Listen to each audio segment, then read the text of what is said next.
Hi there, Alan here with our third class in Discovering Buddhism on all about karma, the topic of karma. Hope you're well, and I hope we can maintain our cyber connection and complete the class as usual. So let's just start straight away with our hi Julia, good to see you. With our just brief 5 minutes mindfulness meditation to calm the mind and get us in the right state of mind for some study and practice. So get comfortable, it's either sitting, chair, floor, or lying down. And as always, we'll use the breath as our object of focus by using the breath to focus on the busyness, conceptualization of the mind will calm. Okay, let's start.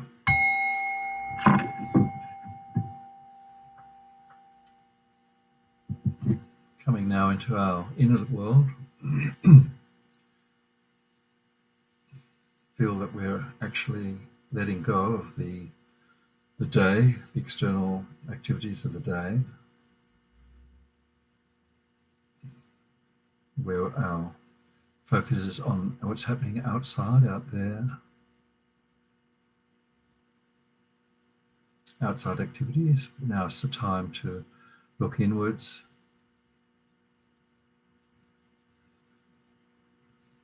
to allow the mind to settle, bring it into its natural state.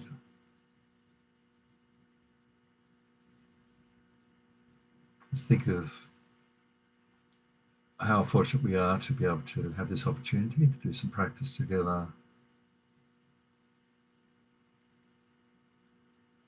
study the incredible, profound teachings of the Dharma.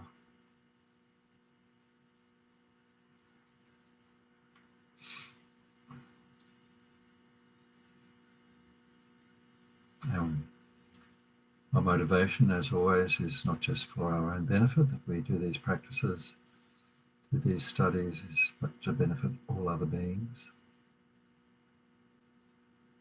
Ultimately, to become a fully enlightened being, so we can be of maximum benefit to other beings. So just now, looking at the body, just making sure we're evenly balanced on the chair or the floor, relaxing the shoulders, the neck and the head.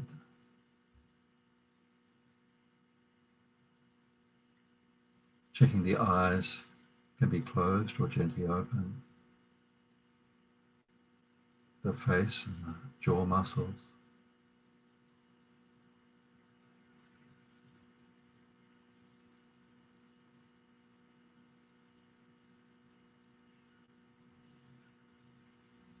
Feel a gentle pull of gravity into the earth, surrendering to that, to the earth and to the forces of gravity.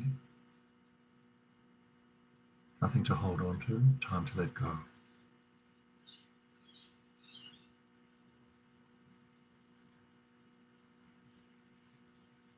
Gradually coming into the breath and watching the breath, how the body moves with each breath.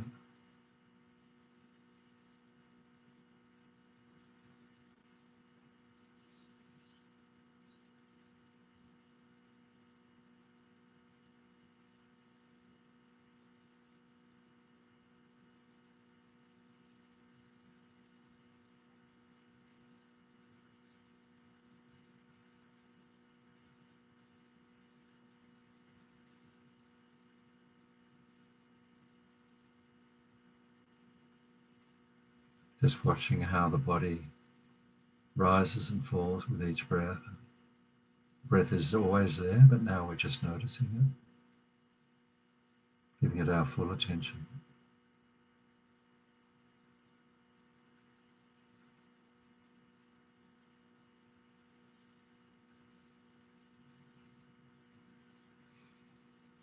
There'll be thoughts in the background, but we'll let them pass. Let them pass through the mind.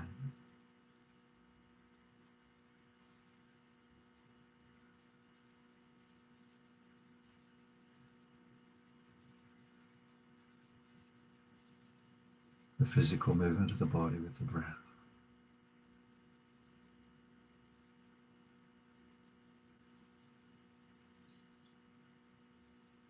So simple.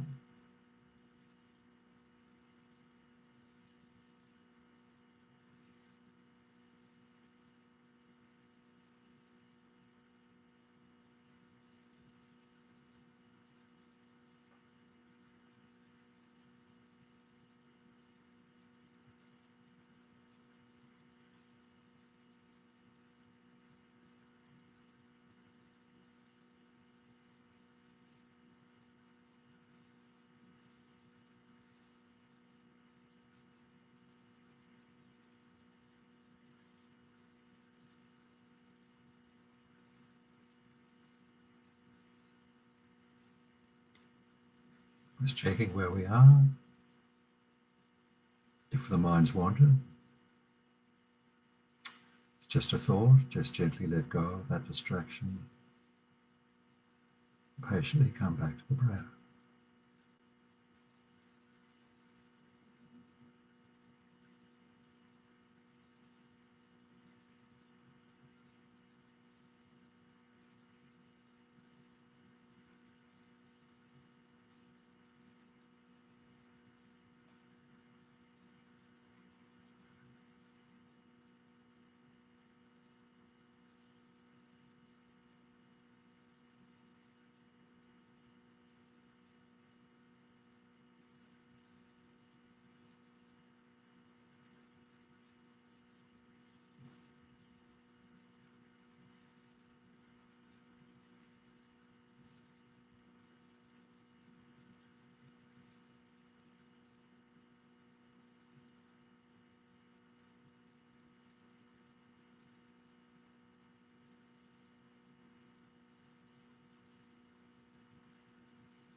And just relax.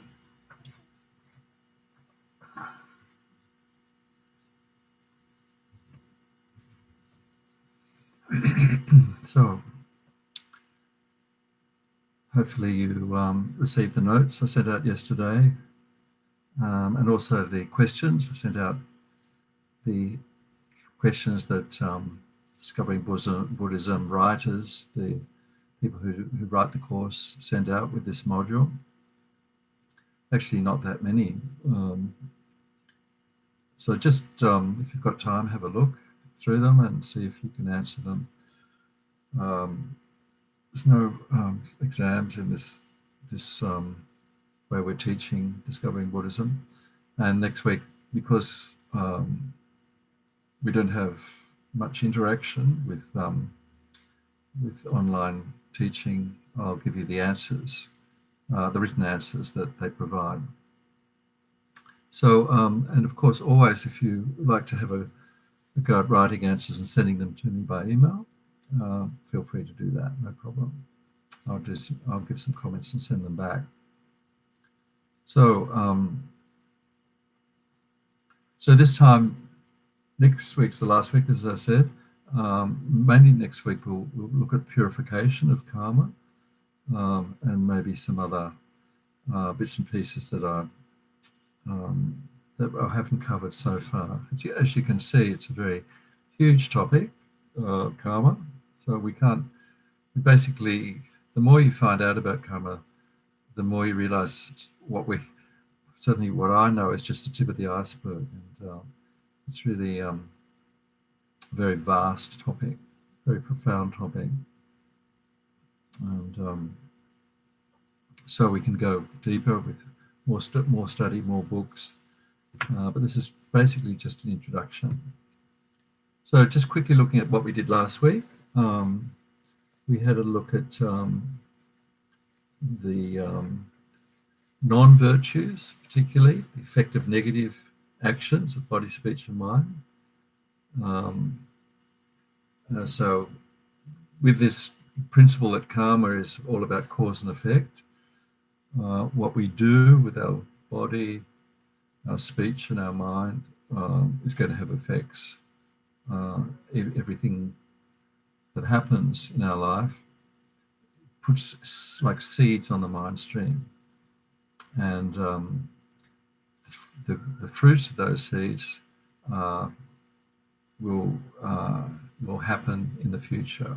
Usually not in this life. Usually karma is postponed, but sometimes we might get the results of some actions, particularly if they're very strong actions, strong positive action, strong negative actions. We might get them in this life. So the 10 non-virtues, as mentioned last week, they're basically just an outline of 10 actions that don't cover all the things we should avoid. And together, the virtues are basically avoiding the 10 non-virtues. So you've got the 10 virtues and 10 non-virtues taught together usually.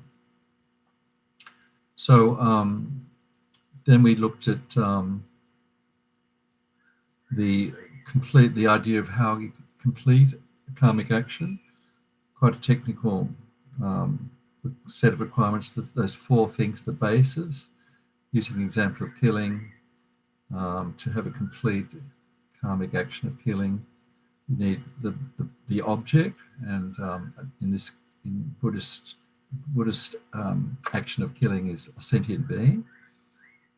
Sentient being could be human, animal, insect, anything that has consciousness.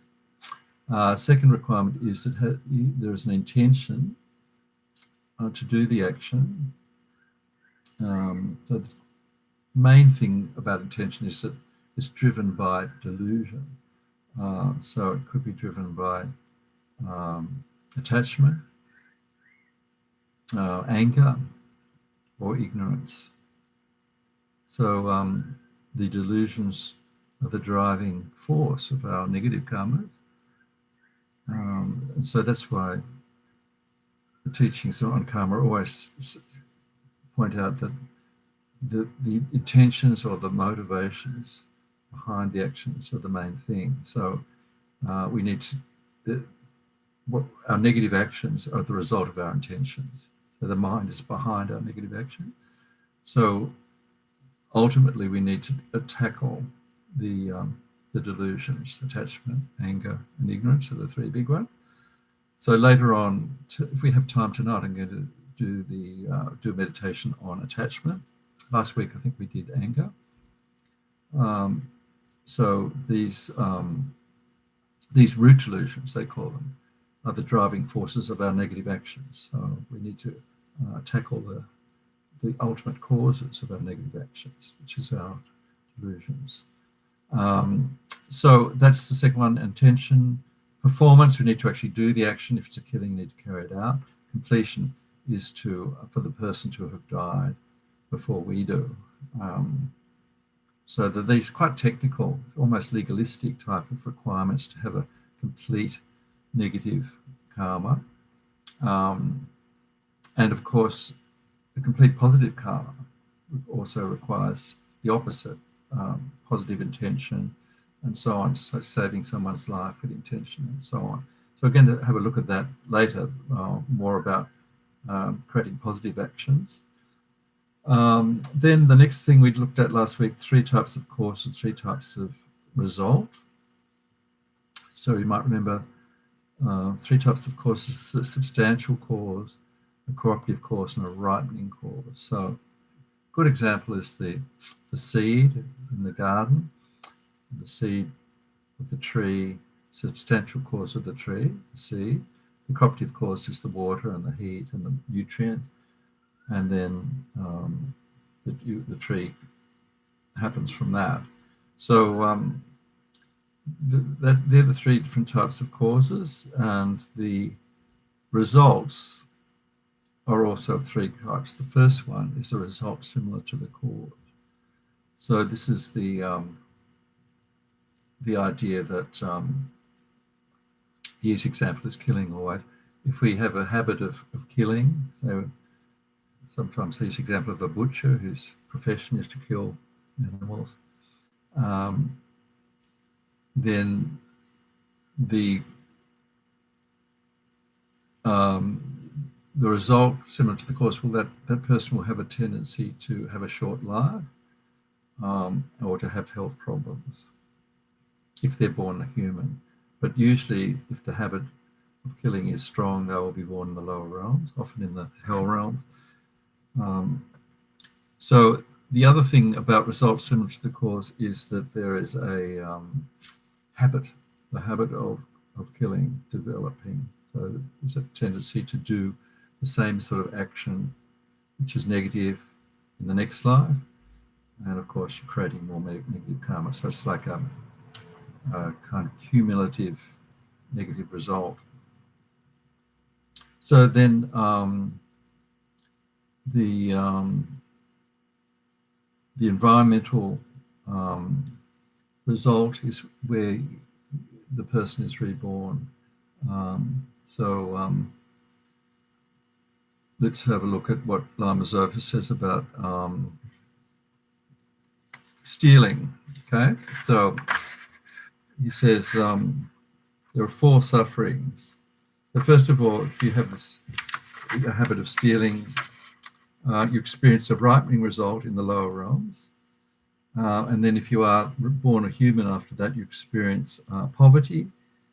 That means you have poverty in material sense, poverty in enjoyments. He gives the example of some people who work really hard for many years, day and night, but they still have remain poor during their life. Or when they do succeed in business, they get robbed and lose it all.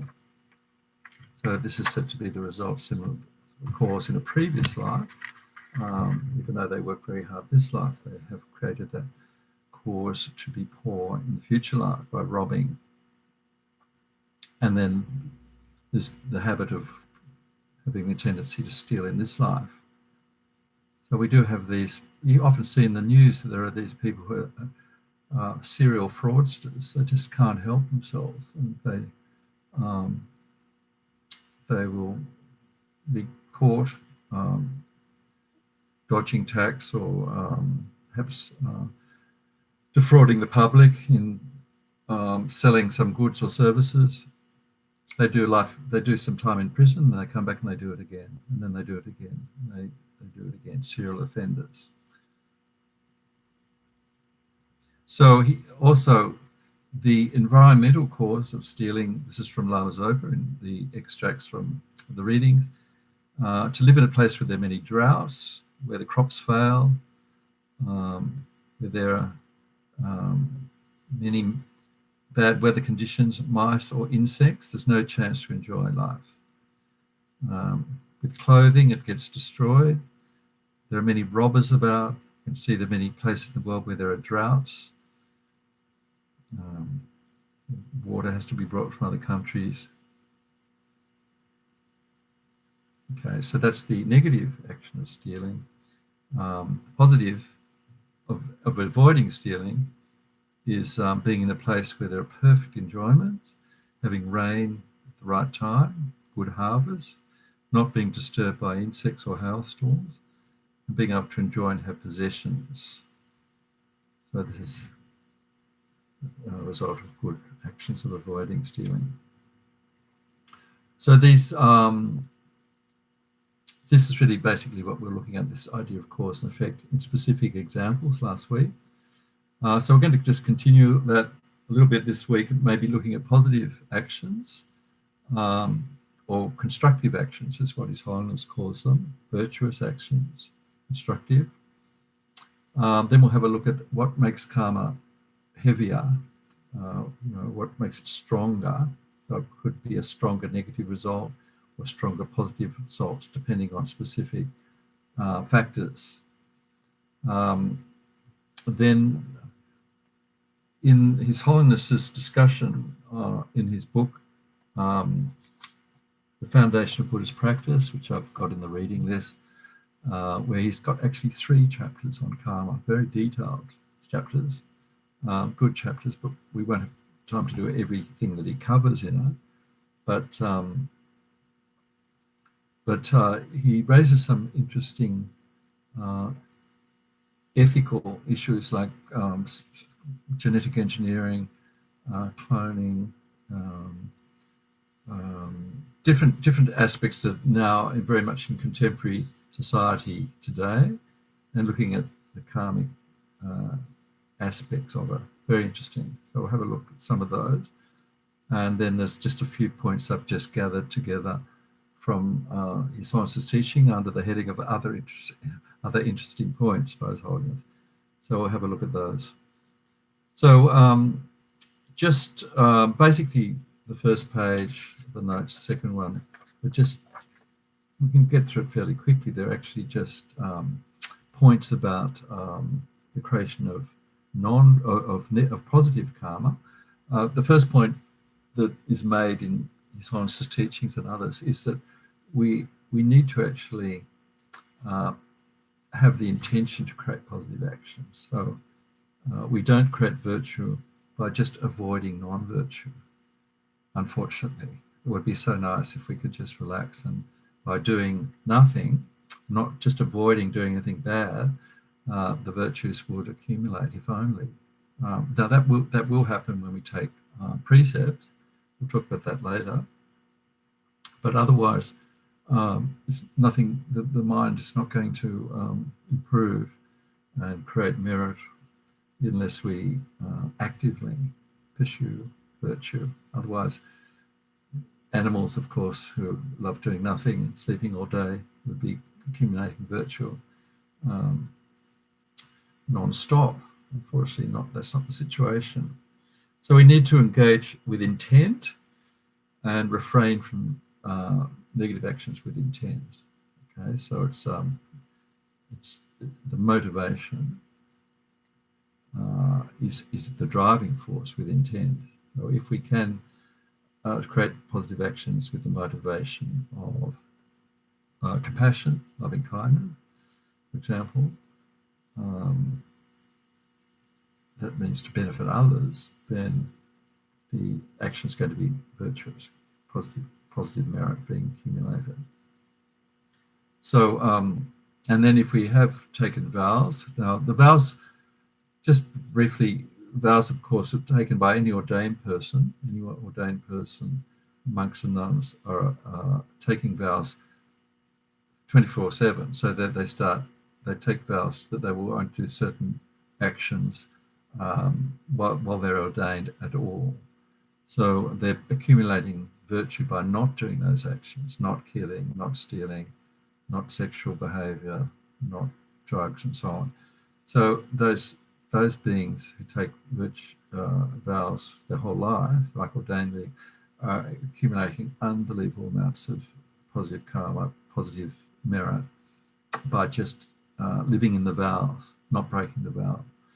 So we lay people have the opportunity to take lay vows. So that's possible. We can take them for a day. Maybe I'll talk about that next week when we talk about purification, where you can just take vows not to kill, not to steal, not to lie, and so on, just for 24 hours. Very powerful practice. You've got a day to spare, and we don't have to do your normal routine. You can just stay home and live in the vows. Then we are actually accumulating positive merit by not creating non-virtues or negative actions. So otherwise, we need to actually intentionally create positive actions. And the best one is potentially take positive actions with bodhicitta or loving compassion. And as His Holiness points out, there's two benefits. We're accumulating the causes for a positive rebirth. So next life, hopefully reborn as human with perfect conditions where we can continue our practice, studying the Dharma, developing realizations, finding the perfect teacher, and continuing on our practice and out of suffering into nirvana. So that's the short-term benefit is next life. The long-term benefit is that we'll achieve liberation. Liberation means the total end to rebirth, an end of all suffering, because we've actually freed ourselves from what they call uncontrolled rebirth, where we're just thrown by that throwing karma into the next life. But we've achieved this liberation, either self-liberation, which is the Hinayana, the Theravadan concept of liberating oneself from all suffering. That means having wisdom, understanding emptiness, perfect concentration, ethical behavior, or liberation based on the Mahayana practices, full enlightenment, based on bodhicitta, benefit of all sentient beings. So that's the long-term goal. Okay, so that's the rules about positive karmic actions applying to negative. So we don't really, basically the same principles. We've got the throwing karma. So a person who's lived in a very ethical life has avoided non-virtues, the 10 non-virtues, and has as much as possible practiced the virtues, ethical conduct, good behavior, not harming others. Then they'll have a happy, born in the happy realms, His Holiness calls them. The happy realms is either as a human or could be what he calls the celestial realms in there, the higher realms, which is not as good as human because we can't practice when we're in what they call the God realms or the higher realms, because we only get pleasure up there. That's just pleasure, pleasure, pleasure. So we're so distracted by the pleasures of those what they call the God realms or higher realm that we don't get to practice. So the ultimate rebirth is perfect human rebirth. So, and as mentioned, by avoiding stealing, you have these results similar to the cause.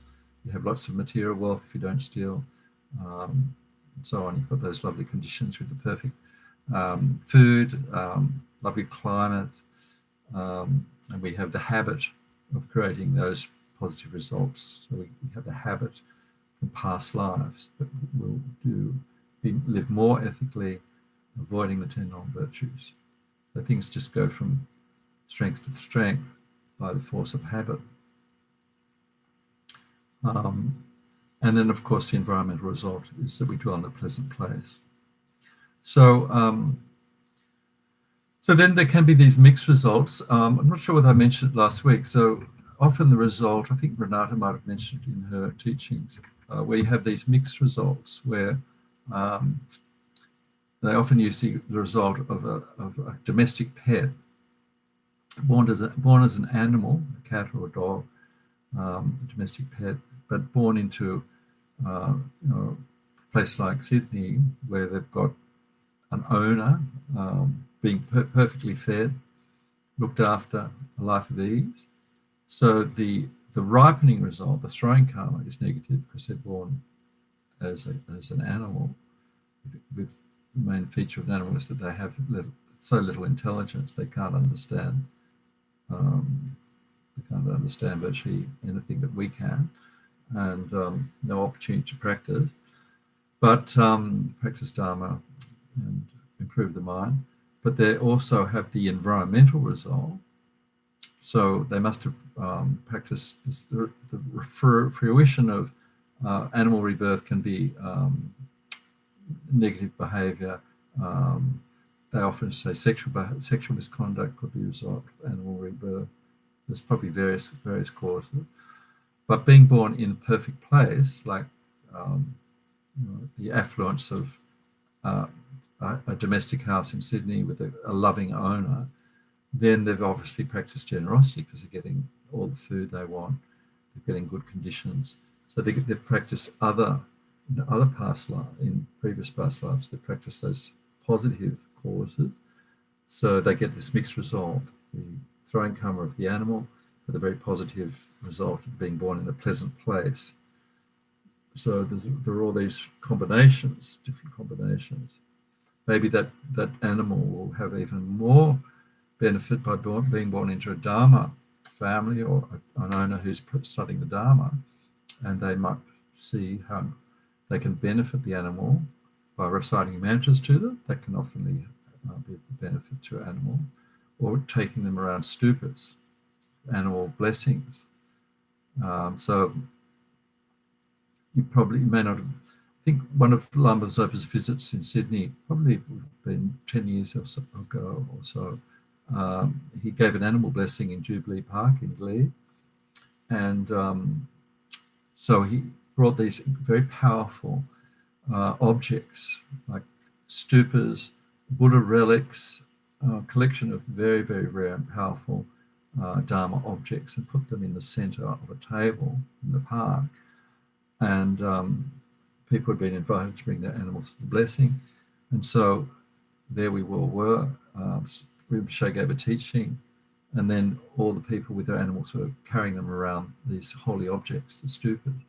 So with all these Buddha relics and so on. So that the teachings say that is very powerful. By the power of the object being those holy relics, even the animals can benefit just by the power. So the animal doesn't need to have the intention. And of course, the people going around the stupas and the holy objects also benefit. So, so sometimes the power of the object is so strong that the sentient being doesn't even need to have an intention to create positive karma, just by going around a holy stupa, for example. All sentient beings will benefit from that. So, so then, just a little side thing. I think I might have said this in previous teachings, but you can even benefit fish by putting, if you do have fish in a fish pond at home, you can put. They used to sell stupas that were waterproof. They had actually holy objects in them, and if you just put them in the water, the fish, of course, are swimming in all different directions, but eventually they will, by the law of averages, go around the stupa. So hopefully, I do have a couple of goldfish, and hopefully they're doing some circumambulations of the stupa I've got in the fish pond. So this once you sort of realise the power of holy objects, then and have faith in that, then you can actually benefit beings such as animals, as well as ourselves, by ourselves walking around stupas and so on. So I think if you, Wat Chong gives the story that when we actually had what they call the Buddha relics, Lama Zopa's collection of Buddha relics that he'd accumulated, which were traveling around the world for many years, holy objects. There was, pieces of Buddha's hair and things, all kinds of incredibly powerful Lama Tsongkhapa's relics. So there were these amazing things that are on show at both at VI and also at a place in town, in the city, just for a few days, and so people could go and just look at them and actually walk around them. And I actually had no trouble with holy objects. I can see how powerful they can be. But Wai Chong said he was always very skeptical. He never really believed it. But he was actually on duty, just looking, like attending and being present when the relics were on show during one session, and probably for more than one session.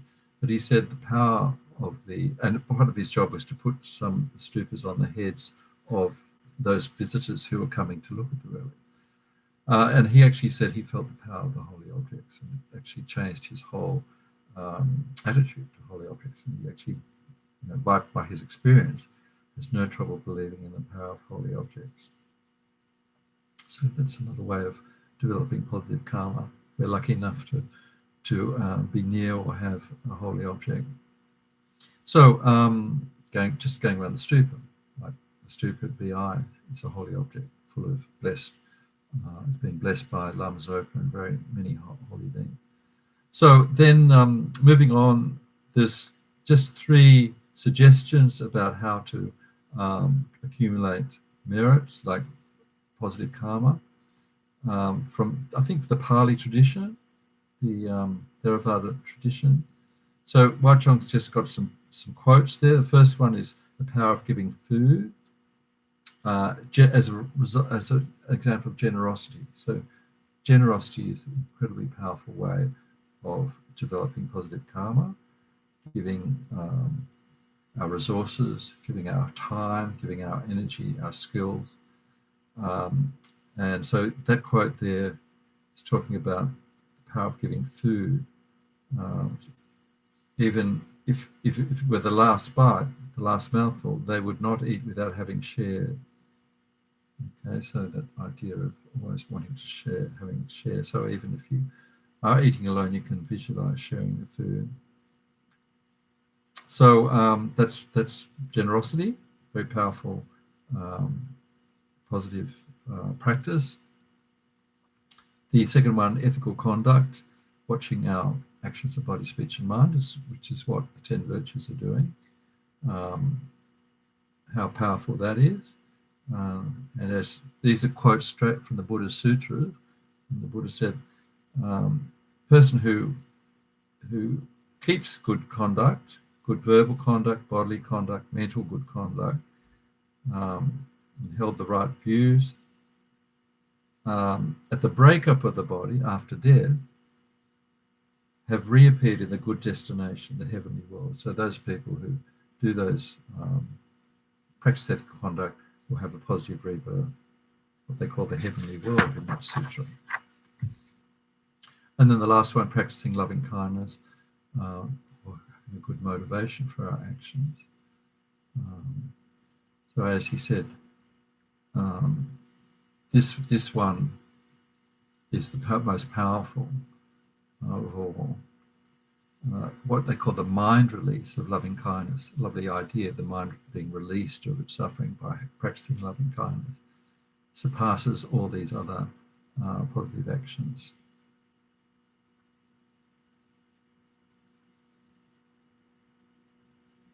So that idea of motivation.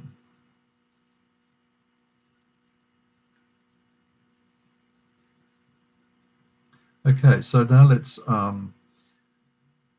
just have a look at the time is moving on, the weight of karma. So what I've done is just the heading from His Holiness is called the weight of karma, and so I've just picked out some of these factors that he lists that can actually increase or decrease our positive or negative karmas.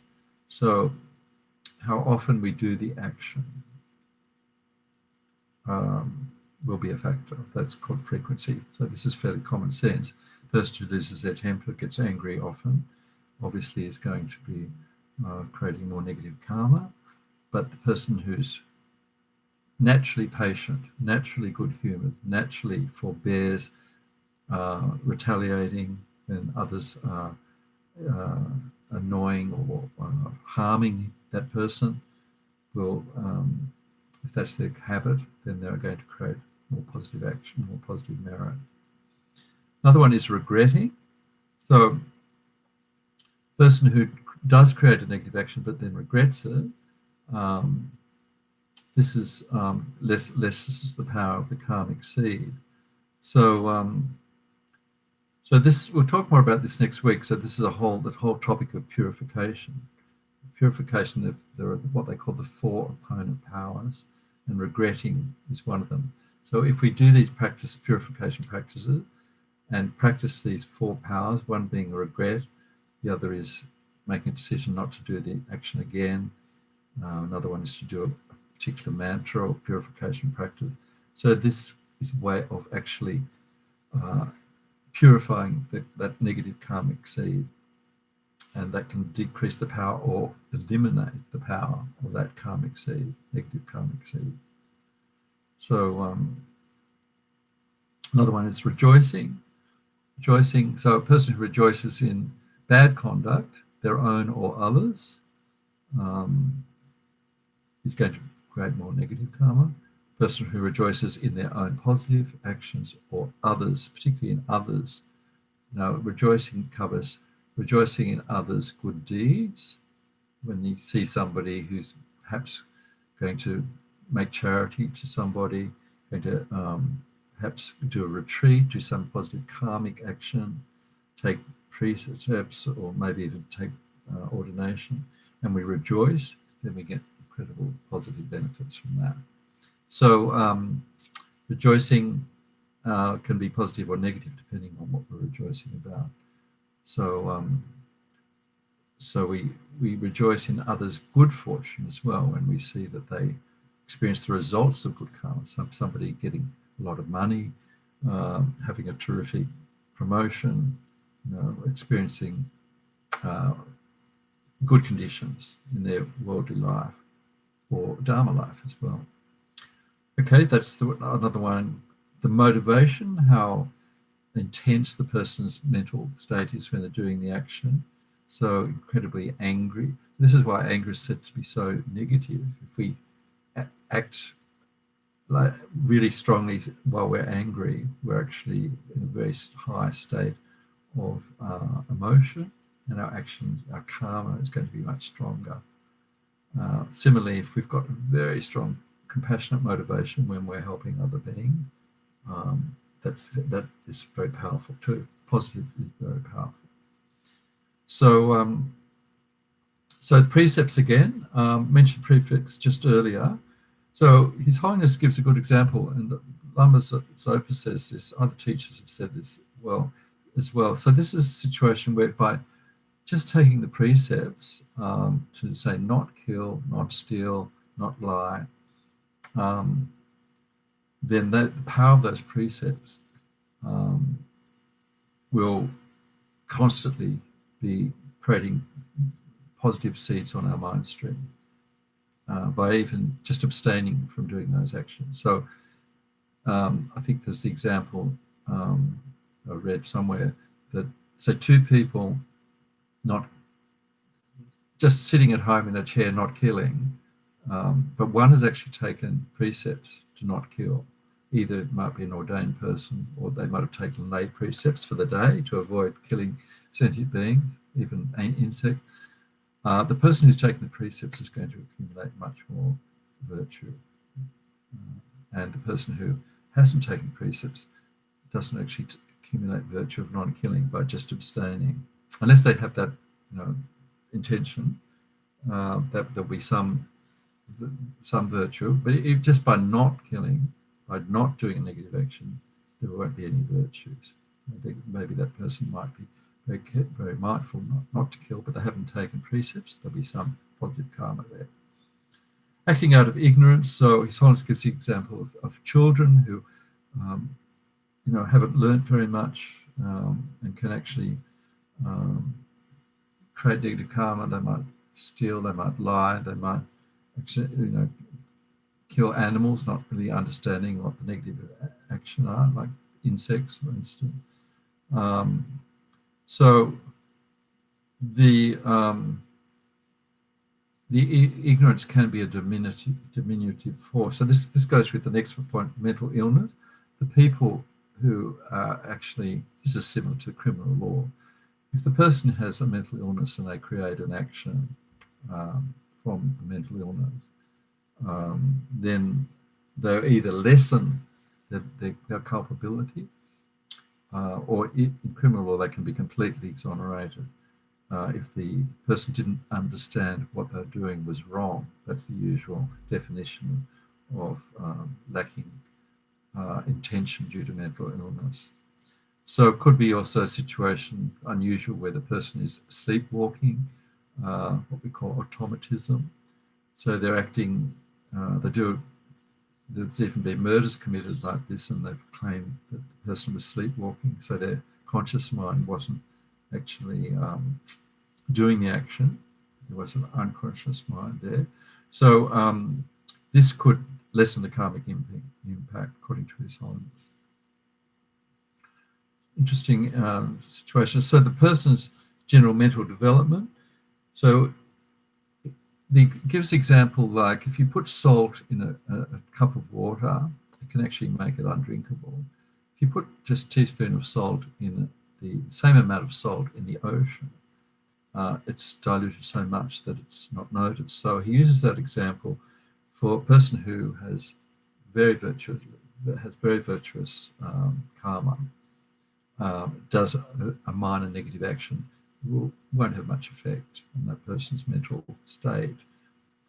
So the other person who has perhaps not practiced virtue, a small action can actually have a very negative result over time. That idea of karma increasing over time. So let's now just move on to these interesting current ethical issues. Just sort of touch on some of them. Basically, His Holiness says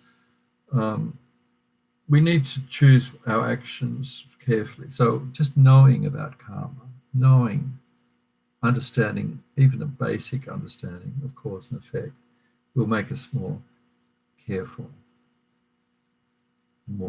about our actions.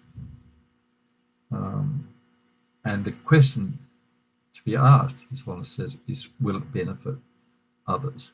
Will my action benefit others? That's the best question to ask if you are unsure whether you should do a particular action or not. So gives the example of scientific research, good one to sort of look at. He mentions the idea of atomic energy. Of course, those people during World War II, when they were developing the atomic bomb to be used against Japan,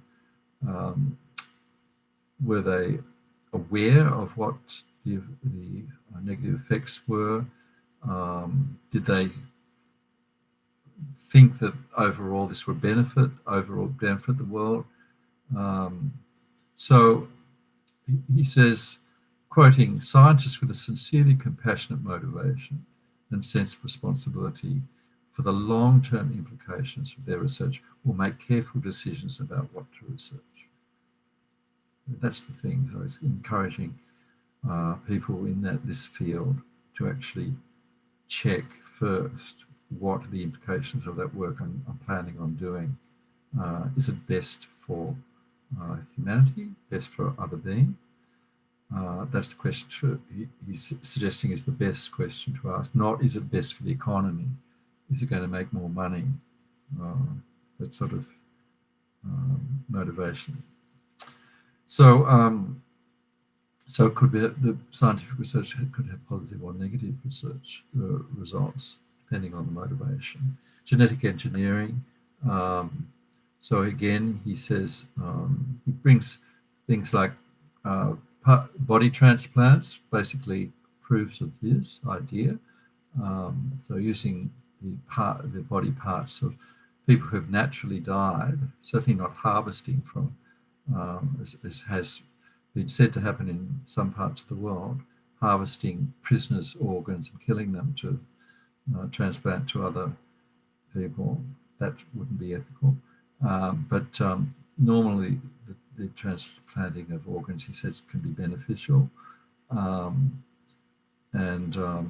also with genetic engineering, basically the effect on the environment needs to be considered very much,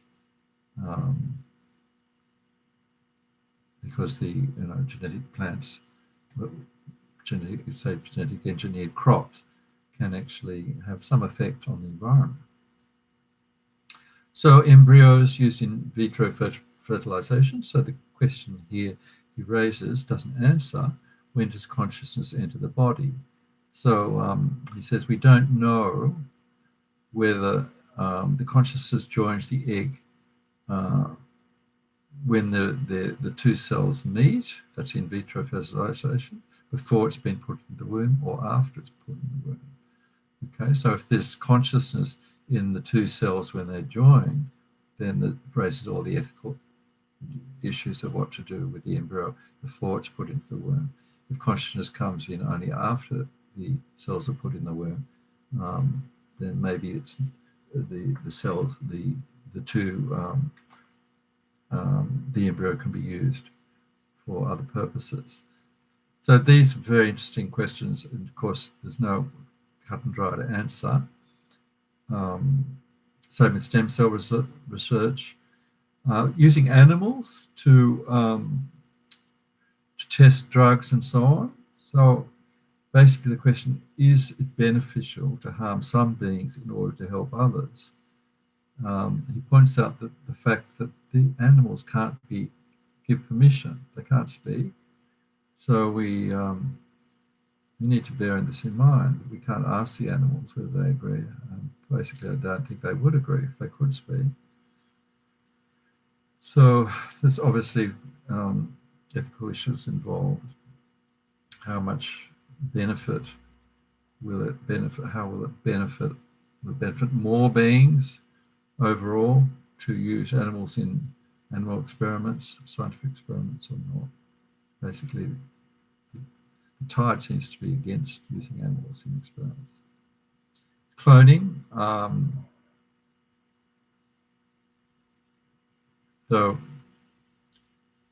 he pointed out that Dolly the sheep, which was the first animal to be cloned, had a different consciousness from the animal that they cloned from.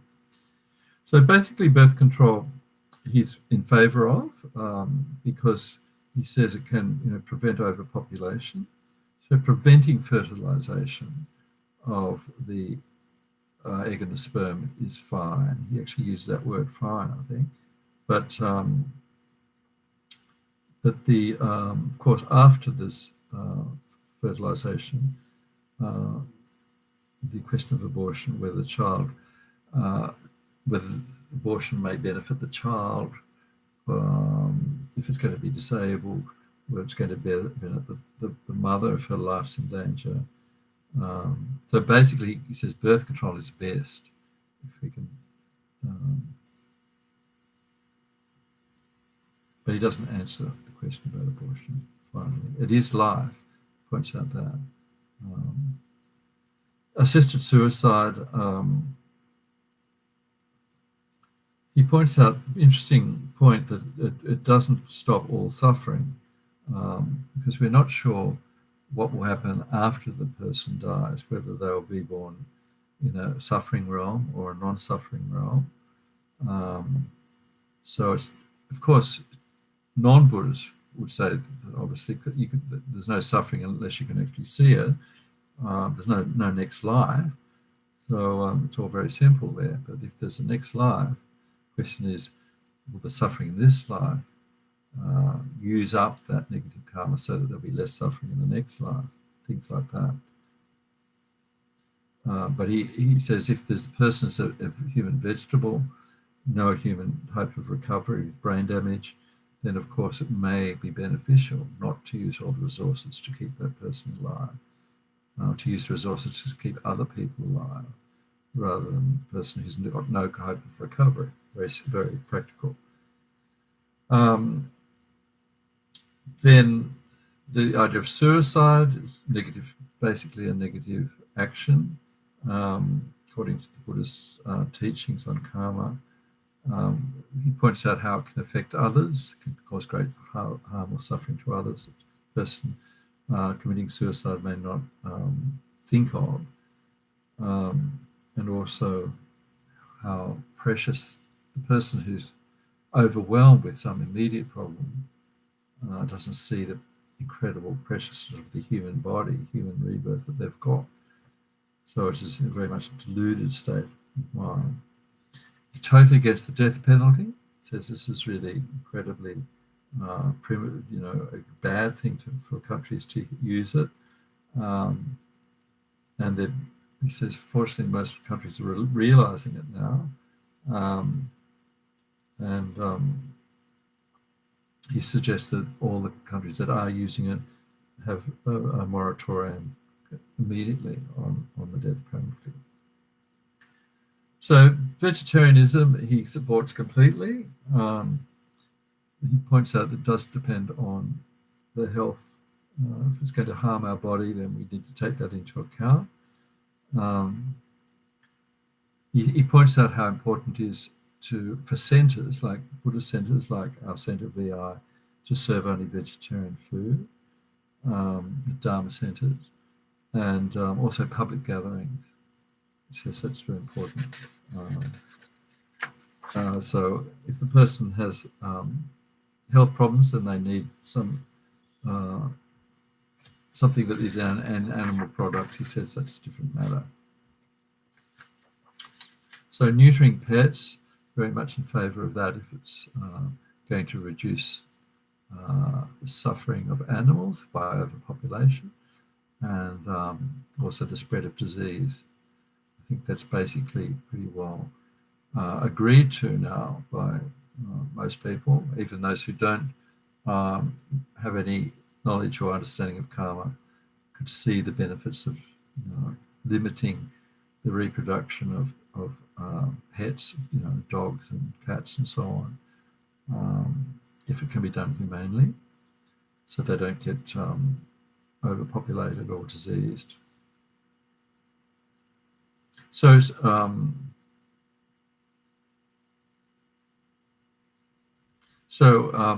interesting few points here about sexual ethics, prostitution. He points out that in ancient times it was regarded as okay, because, he says that was, the person, there wasn't this sense of exploitation as there can be now with young girls or young humans who are being exploited and suffering, not just physically but mentally. So we need to consider exploitation, whether it damages the person working in that industry or others. It's flexible, doesn't seem to be cut and dry in his attitude there. Homosexuality, interesting that he takes a much more up-to-date sort of attitude than, the traditional teachings. It was just, inappropriate organs, I think they called it. And there were various other things, oral sex and sex even at the wrong time of the day. So His Holiness just pointed out that the main thing is not to hurt others. He observed that in the West, this is very much accepted. In fact, marriage in many places, same-sex marriage is nowadays allowed. So much more sort of flexible attitude. The main thing is not to hurt others, is what his point was there.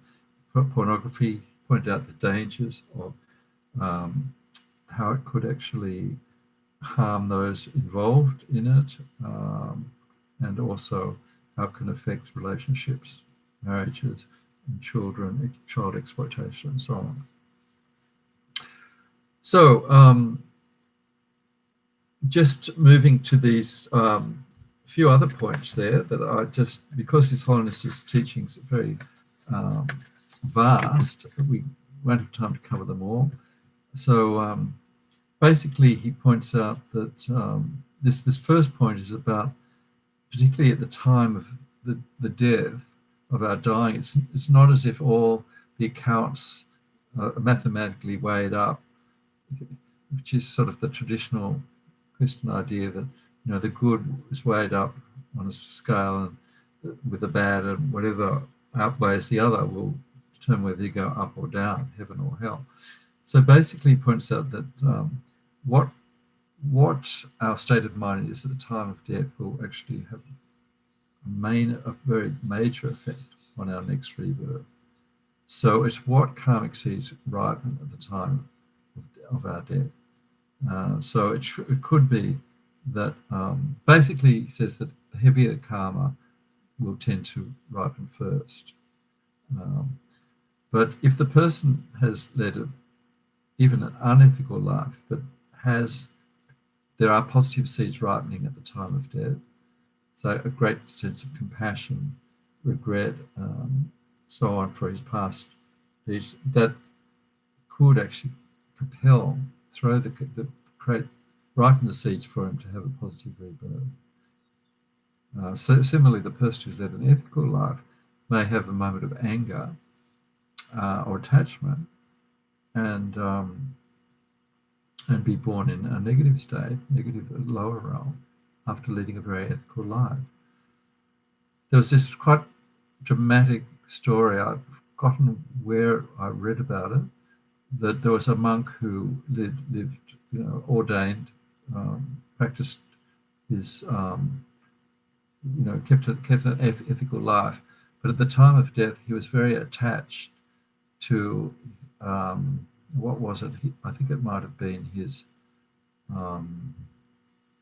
something of value anyway. It might have been a cup or something.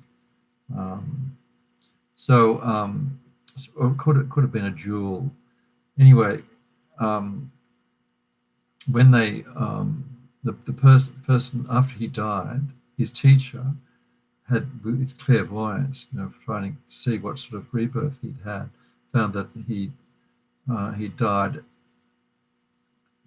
holding as a I think they said he was a crab or an animal holding on to this valuable thing that was buried in the ground, might have been a jewel. So because he was his guru, he was very close to that person. So he performed prayers and very powerful purification practices, and killed the crab, which of course was a reincarnated monk, and liberated him into a higher realm, into positive rebirth. He could do that by the force of his mind, power, and all that. So I don't know why I'm getting a bit distracted here. Paying attention to our habits. So think what we do in our daily practice is very important, because that's a habit. So doing our daily prayers and so on, very much putting in karmic imprints on our mind.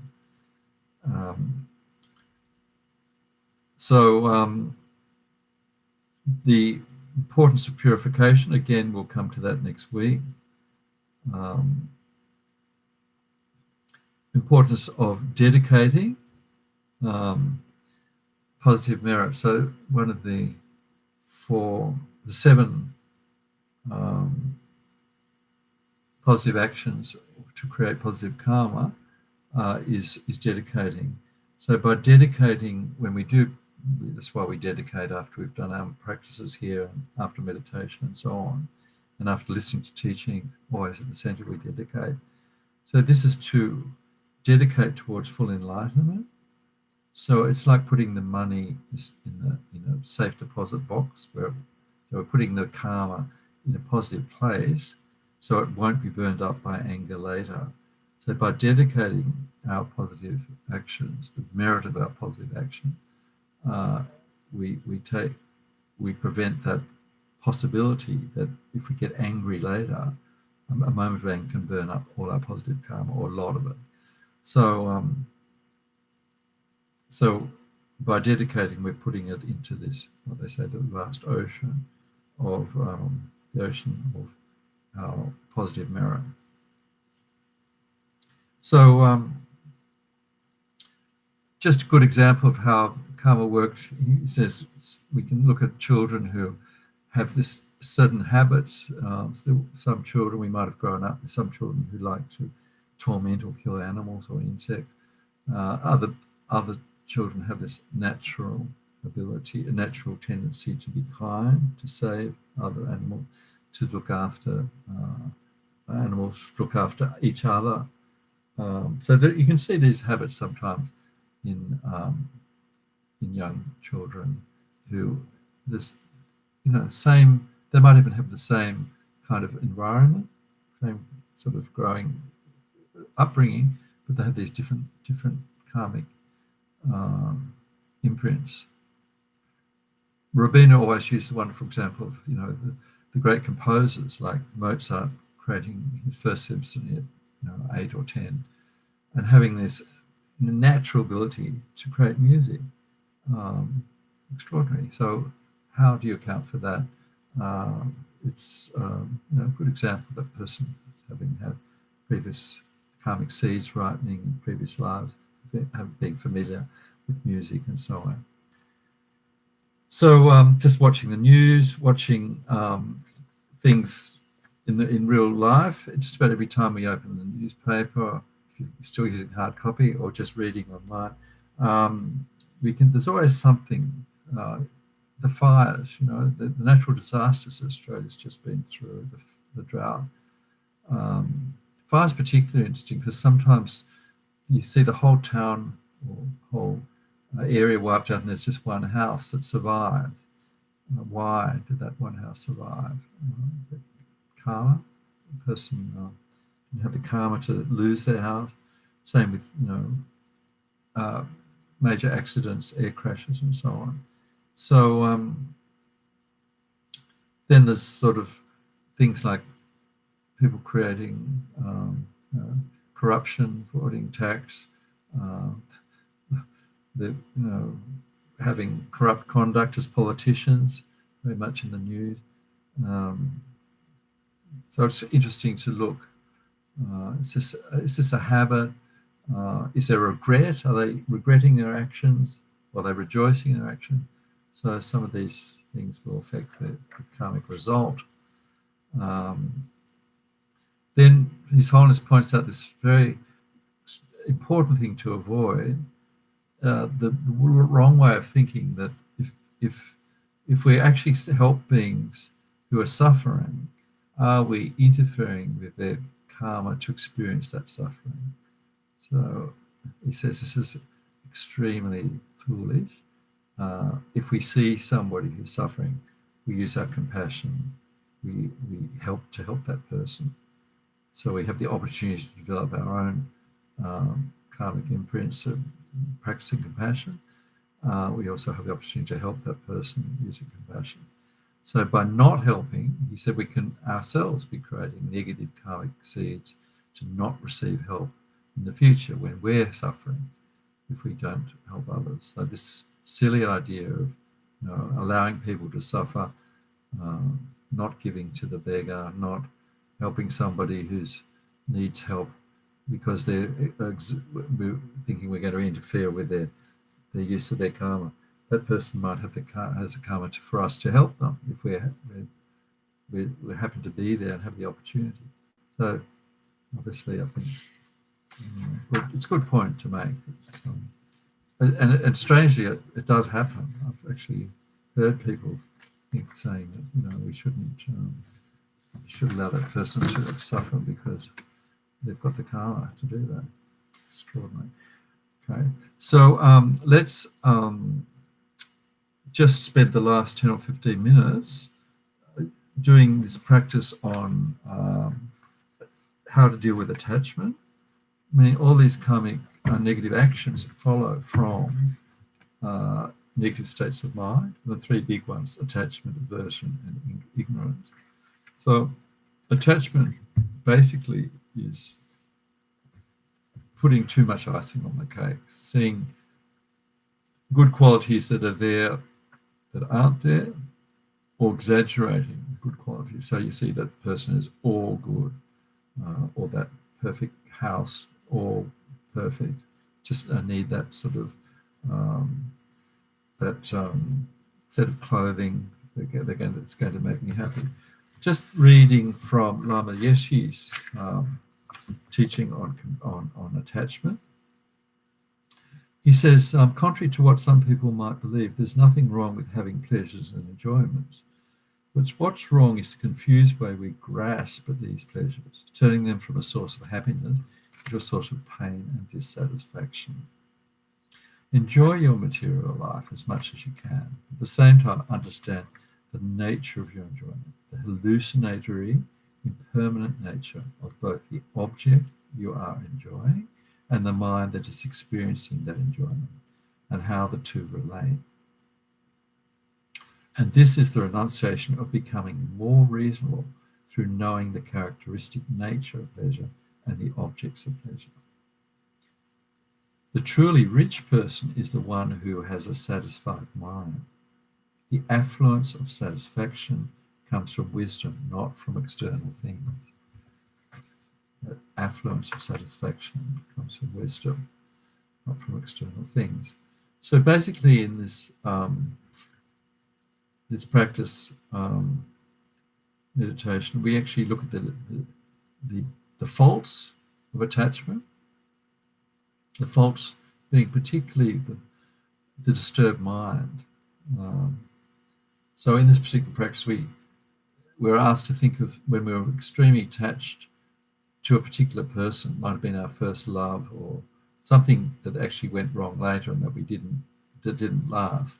You could use an object if you particularly attached to, say, a particular car or some sort of attached object. So the basic thing is to look at our mind during that time where it's usually a very disturbed state of mind, a very distracted state, and that person seems to be 100% good. The other thing is when we lose that person or we're separate from that object that we so attached to, there's this suffering, that fault of separate, that suffering of separation. And of course, when the relationship ends with that object of attachment, we feel depressed. We have a very down state of mind. So these are the some of the faults. Next one is thinking of the impermanence of the object to help us have a more reasonable attitude that nothing that is material out there, including the person that we think is going to fill all our needs and fill some sort of something missing,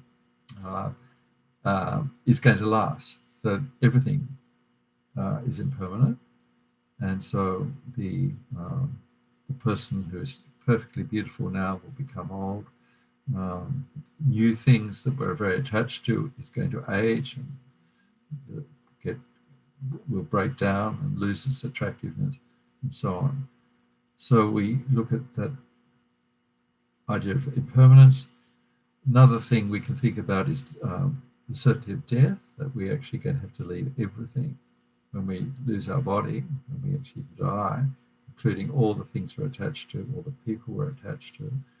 So why not just practice that separation during our life, that idea of letting go, being less attached, less clinging, to make it easier at the time of death. And the last one is emptiness, having some awareness of how things exist, how the I, the me that is so attached to that outside thing, can we find it? It seems to be very real, but when we look closely and find this I that is so attached, we can't find it. It's just a construct, a label. And the same thing with the object that we're so sure is there and is going to fulfill all our needs. It's also subject to cause conditions, dependent arising, and it's all in the state of impermanence and change, and there's nothing inherently existing from its own side. So that's basically the practice. It's obviously a very big practice, but all we can do is just touch on these points. All right, so let's just get comfortable and do the meditation.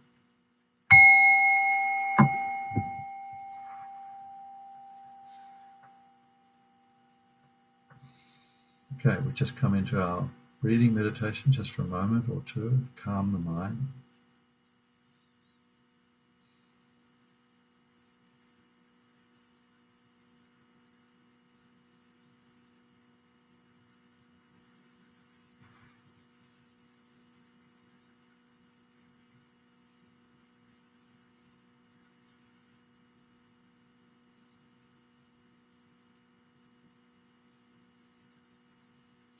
So begin our practice on how to deal with attachment by just bringing to mind a time where we were really very closely attached to a particular person,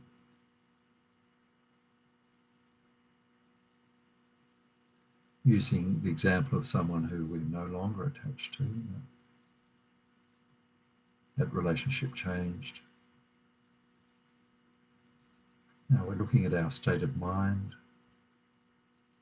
at that time, how we're very excited, unsettled.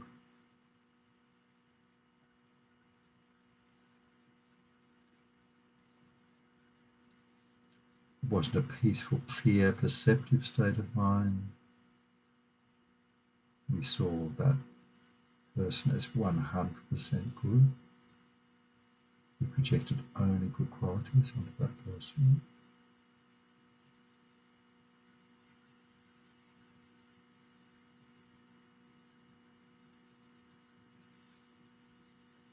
Can we remember the time when we were separated from that person? The pain that caused, dissatisfaction,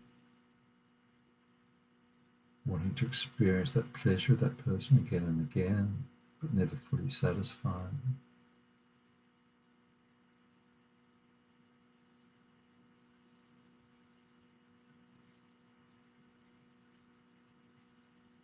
And then at the time when that relationship ended, that dissatisfied mind.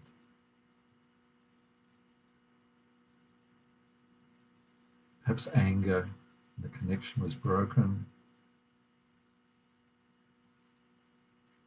Perhaps depression.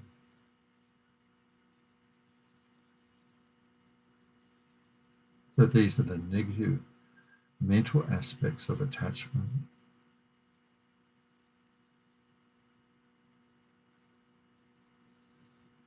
Did we have a mind that could take an interest in other people when we're attached and be compassionate?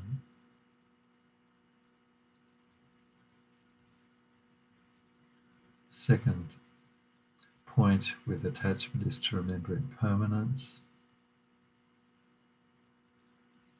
If it's a person we're attached to, try and remember the negative or the impure aspects of that person. We can imagine the bodily composition of that person, the blood, the bones, the organs,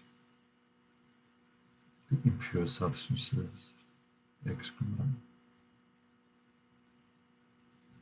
We can also imagine that person when they're old, the aged person, where the physical body is no longer attractive.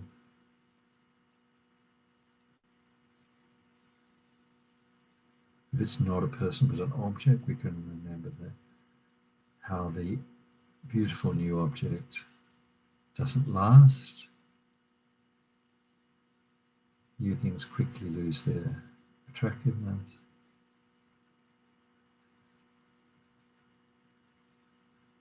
What today is the perfect new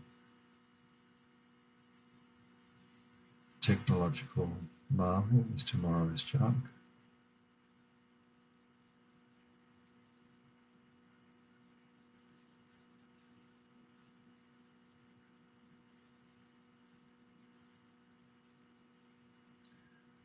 So just as we can see the impermanence, to loosen our attachment with objects and people, same with experiences, the perfect holiday, perfect food, perfect music will change, they're impermanent.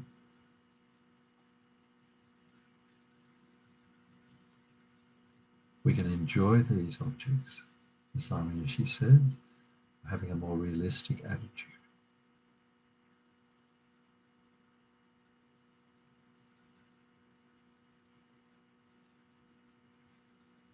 Second, the other aspect is that before too long we'll have to leave this world and all we're attached to. When we die, there's a certainty that we will die, and we'll have to leave the loved ones, the possessions, the wealth, and even our own body.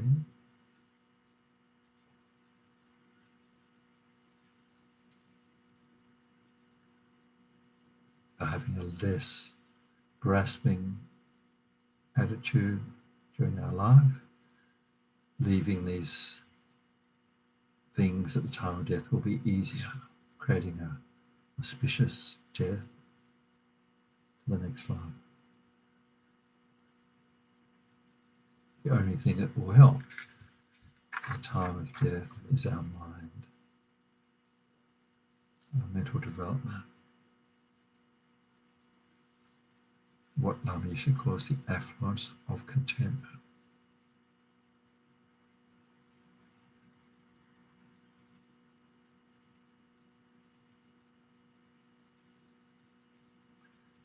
And the ultimate solution or way of dealing with attachment is meditating on emptiness.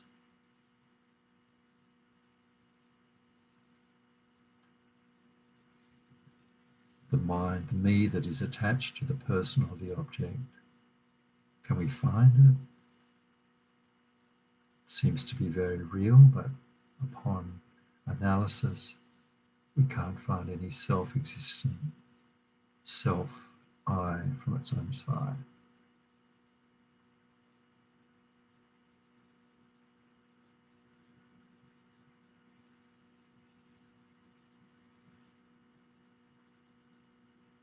Similarly, when we look at the object of attachment, we can't find any intrinsic object from its own side. The person, the object, they're all subject to causes and conditions, dependent on other causes and conditions. And all those causes and conditions that depend on other causes and conditions.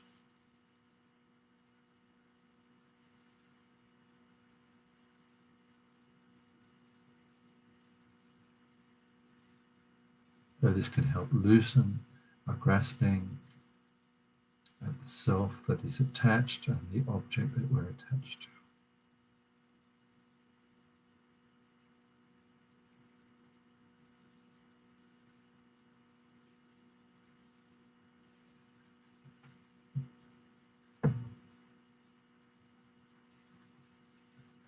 So by developing less attachment, more renunciation, we can develop more positive karmic imprints on our mind stream.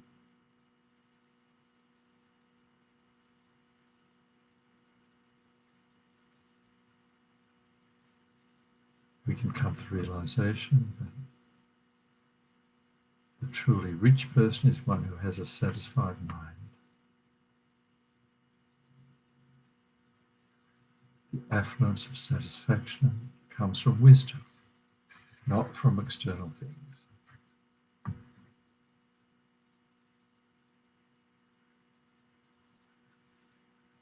We dedicate now any positive virtues or positive merit from this practice, tonight's session, all the good karma we've accumulated in the past, in the future, will do in the future. Develop towards our mental development, dedicate towards our mental development, peace, in our minds, non-attachment in our mind. Non-attached, peaceful mind will help develop peace in other beings and peace in the world.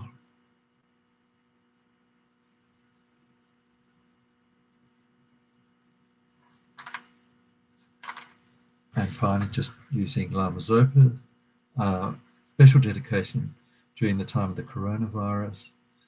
Just reading now his dedication. However many sick sentient beings there are, may they quickly be freed from all sickness.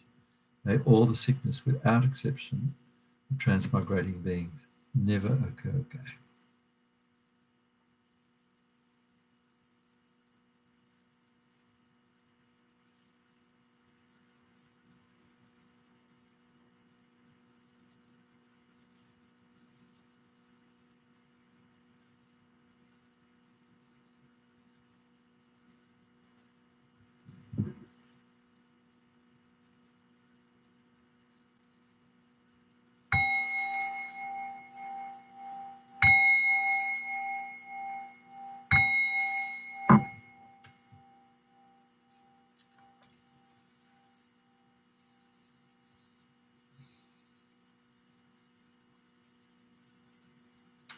Okay, that's the session tonight. Thanks so much for being there. Great to have your company. Have a great night, a great week, and I hope to see you same time next week. Okay, all the best and stay well. See you next time.